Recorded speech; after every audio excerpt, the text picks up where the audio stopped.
Alors, c'est un vif débat qui oppose les spécialistes des matières premières. Pour certains, l'impressionnante envolée des cours des matières premières ces derniers mois correspond au début ce qu'on qualifie d'un super cycle, c'est-à-dire des nouvelles hausses de cours qui sont attendues sur quasiment une décennie. Et pour d'autres, il y a eu juste une espèce de rattrapage post-crise. Bonjour Laurence. Bonjour David. Laurence Lafont, rédacteur en chef de Lettres d'investissement. Propos utiles. Donc l'existence d'un super cycle ou pas, ça divise les experts. Ouais. Déjà, juste de quelle matière première il est question? On parle de toutes les matières premières, à la fois On le parle pétrole, surtout des métaux, le en fait. gaz, les matières premières agricoles, les métaux. On parle surtout des métaux. On parle surtout du cuivre, du nickel, ce genre de choses. Même si pour le pétrole, on a un petit peu la même configuration. De quel côté êtes-vous? Moi, Du côté des je pense que les deux ont raison. C'est qu'à court terme, il y a un Le effet... mec, il prend aucun risque. Quoi. Non, à court terme, il y a les deux, ils ont raison. à court terme, il y a un effet reprise. Mais dans le fond, sur les fondamentaux, il y a des éléments très porteurs pour les matières premières pour les prochaines années. Donc les deux ne s'opposent pas particulièrement. À court terme, qu'est-ce qu'on a? On a effectivement une reprise économique, une réouverture de l'économie. Donc mécaniquement, vous avez une demande qui repart un peu comme si on appuyait sur le bouton. En face, vous avez une offre qui est pénalisée parce que pendant la crise, les mines aussi ont eu des problèmes pour explorer, pour sortir des minerais. Vous avez une logistique qui est plus difficile. Donc voilà, vous avez une offre qui a été un petit peu affectée par la crise et une demande qui repart d'un coup. Donc là, vous avez un effet... Qui repart plus fortement que ce qui était prévu, cette demande en métaux? Plus fortement que ce qui était prévu, tout repart très vite. Parce que les plans de relance, notamment, sont fléchés vers la transition énergétique. Ça, c'est le deuxième effet, parce que les plans de relance, ils ne sont pas encore très actifs, mais c'est un effet de long terme, ça va être l'effet des plans de relance, face à une offre qui est contrainte. J'ai regardé, je suis venu il y a 2 ans parler des matières premières avec vous, David. Ouais. Oh là là. Et on évoquait... Mais justement, on a les images, on va les regarder. Mais oui, on peut. On parlait déjà du fait que l'offre était contrainte. C'est-à-dire que pendant une décennie, les groupes miniers qui avaient trop investi, qui s'étaient fait des idées folles sur le potentiel de la Chine, se sont retrouvés avec un endettement très élevé et une situation financière difficile pour eux. Il a fallu rétablir tout ça. Donc ils ont réduit les investissements, ils ont réduit les coûts, ils se sont assainis pendant 10 ans. Et ça, ils l'ont fait avec une production qui était, on va dire, de moins en moins croissante. Et aujourd'hui, vous avez cette demande qui va arriver, qui est provoquée par les États en plus, dans les infrastructures, dans la transition énergétique. C'est très consommateur de métaux. Vous avez cette demande qui gonfle au moment où ces groupes ont réduit, si vous voulez, la voilure.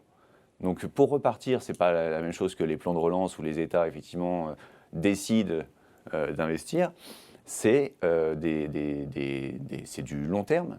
Un groupe qui veut aujourd'hui relancer une mine, c'est 3 à 5 ans.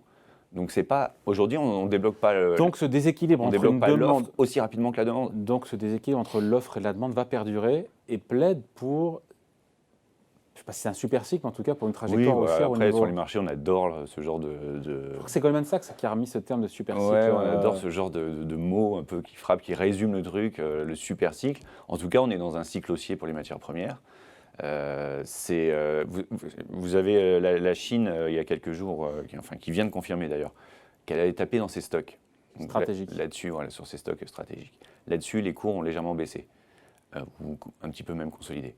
Mais cette nouvelle, elle est extrêmement haussière. C'est-à-dire qu'on est obligé aujourd'hui de taper dans les stocks pour essayer de calmer la hausse des prix et pour trouver du cuivre. Enfin, si ça, c'est pas haussier, je ne vois pas ce qui peut l'être. Donc, comment c'est une thématique qui se joue, pas encore une fois, Est-ce que c'est très responsable d'ailleurs de jouer cette thématique de la hausse des métaux? C'est ça qui est d'ailleurs assez drôle. On disait on est dans une économie basée sur le pétrole, on veut changer, on veut faire une transition. On va passer d'une économie qui est basée sur le pétrole avec des énergies renouvelables qui sont basées sur des métaux, donc des matières premières. Bon, ça, Et rien, vous évoquez le côté environnemental. Je ne suis pas sûr, vous voyez, les images soient très favorables. Ouais.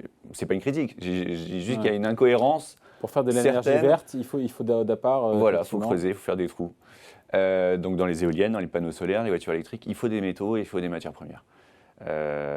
Pour jouer ça, vous avez des super groupes cotés qui ont été délaissés pendant un certain nombre d'années, qui sont aujourd'hui finalement peu valorisés par rapport à leur aspect pourquoi ils sont peu stratégique. Parce que les métaux en tant que tels, eux... parce que ce sont des groupes, comme je vous l'ai dit, qui s'étaient assainis, qui sont devenus des valeurs de rendement. Il faut servent du 4-5% de rendement. Il y avait un côté plan-plan, parce que les prix des matières premières étaient durablement déprimés. Et maintenant, le marché n'a pas encore intégré l'idée que la remontée des prix allait être durable ou allait même être conservée sur les niveaux actuels. C'est-à-dire que vous avez des projections sur Rio Tinto, par exemple, sur le minerai de fer, qui voient les bénéfices baisser, rester hauts, mais baisser au cours de l'année prochaine ou l'année d'après. Ce serait très étonnant. Très étonnant. Alors, quelles sont les valeurs à jouer au-delà de Rio Tinto? Vous avez une super valeur qui s'appelle Glencore. Ouais. Alors là aussi, c'est pas super ESG, mais c'est une société qui est diversifiée dans tout ce qui est matières premières. C'est le premier négociant de matières premières, donc ils sont directement Et alors le parcours boursier, la valorisation Alors, elle a pas mal progressé récemment, mais d'un point de vue historique, elle est encore faiblement valorisée.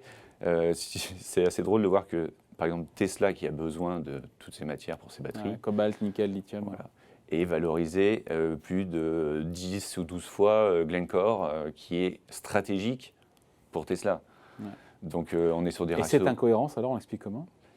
Cette incohérence, c'est le poids de l'histoire. C'est-à-dire que ces dernières années, c'est un secteur, comme je vous l'ai dit, qui a été plutôt délaissé. Donc on a rebondi. Si vous regardez les courbes, elles ont été, d'ailleurs on en a profité, c'est assez significatif. Mais le potentiel sur le plus long terme est réel sur ces groupes-là, parce qu'ils vont profiter à la fois de leur assainissement de la dernière décennie et d'une demande qui va grimper fortement, avec en plus des projets miniers qui sont de plus en plus rares, avec une qualité de minerai qui est plus faible.